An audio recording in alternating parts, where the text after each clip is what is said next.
दोस्तों, आप कितनी बार अकेले बैठकर रोए हैं ऐसे दुखों के लिए, ऐसी बातों के लिए जो आप किसी को बताना नहीं चाहते पर उससे निकलना ज़रूर चाहते हो। ऐसा ही एक बार एक 11 साल का लड़का अकेले चुपचाप बैठकर रो रहा था।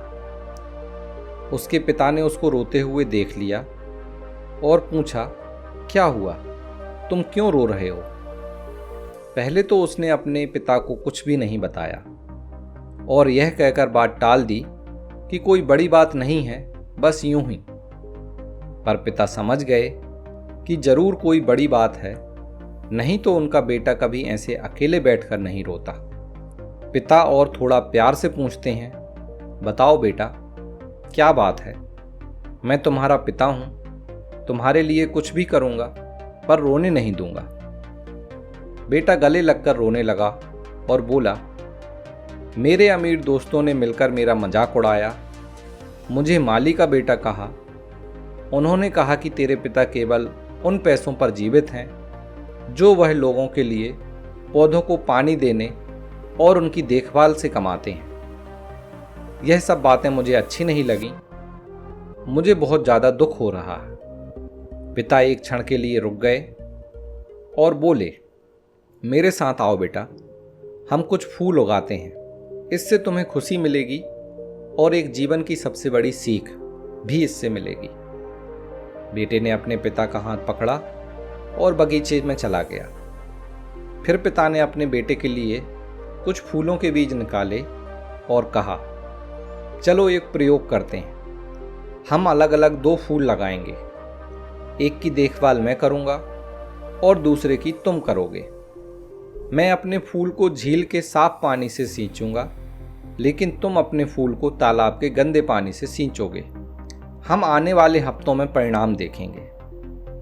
कुछ देर तो बेटे को समझ नहीं आया कि पिताजी क्यों यह सब करवा रहे हैं, अपने फूल को साफ पानी से और मेरे फूल को गंदे पानी से क्यों सींचने के लिए कह रहे हैं। लेकिन पिता की मासूमियत देख कुछ नहीं बोला और चुपचाप प्रयोग करने लगा।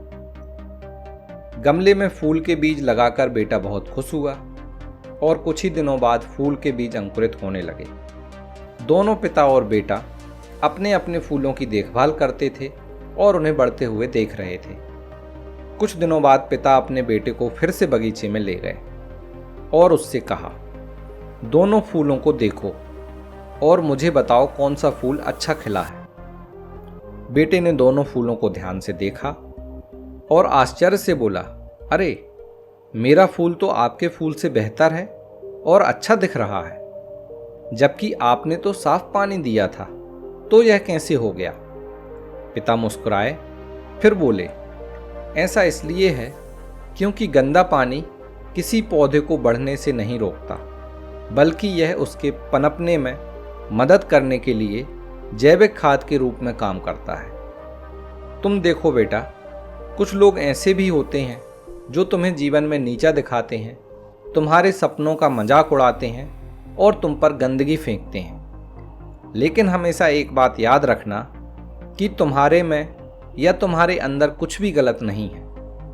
यह उनका अहंकार है जिसे उन्हें संतुष्ट करना होता है। इसलिए लोगों के कठोर शब्दों का अपने ऊपर असर ना होने दो, बल्कि उन शब्दों से अपने आप को एक बेहतर इंसान बनने के लिए मेहनत करो और ऐसा करने पर आप पौधे की तरह होंगे और नकारात्मक और कठोर शब्दों जैसी गंदगी के बीच भी फलते फूलते रहेंगे।